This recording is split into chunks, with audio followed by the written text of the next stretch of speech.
اس کی بڑی حامی ہے، اور آپ اس بات سے آپ کو یقیناً یہ بات میں باحثیت ثبوت کہہ سکتا ہوں کہ ہمارے بلاول بھٹو زرداری صاحب کو جب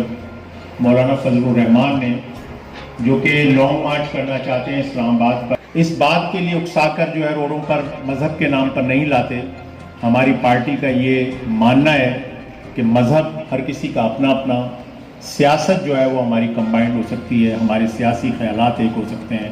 لیکن ہم مذہب کو کبھی بھی سیاست کے لیے استعمال نہیں کرتے. یہ پاکستان پیپلز پارٹی کا وتیرہ ہے جو آپ سب کو جو ہے وہ پتہ ہے. جہاں تک امن کی بات ہے تو ہندو مذہب بھی امن کا دائی ہے، اور اسی طریقے سے اسلام بھی امن کا دائی ہے. یقین جانیے کہ اسلام کو غلط ایک طرح سے پروجیکٹ کیا گیا ہے. اسلام تو یہ کہتا ہے کہ ایک انسان کا خون پوری انسانیت کا قتل ہے، اور جو لوگ مذہبی اقرا پروری یا مذہبی انتہا پسندی کی وجہ سے جو ہے لوگوں کو ورگلاتے ہیں، انہیں غلط طرف لے جاتے ہیں، ہمارا مذہب ہمیں قطعاً اس بات کی اجازت نہیں دیتا. ہمارا مذہب جہاں ہمیں اپنی عبادات کی جو ہے جہاں بات کرتا ہے، وہ قرآن کریم فرقان حمید میں ہماری جو کتاب ہے اس میں کم جگہ ہیں، لیکن حقوق العباد جو ہے وہ زیادہ جگہوں پر اس کا ذکر ہے.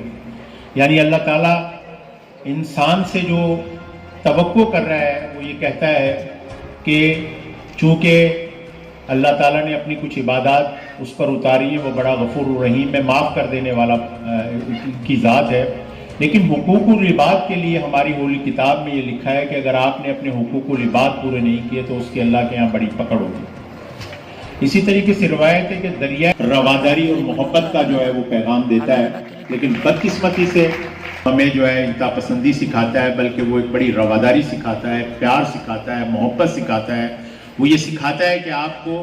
کیونکہ اللہ تعالیٰ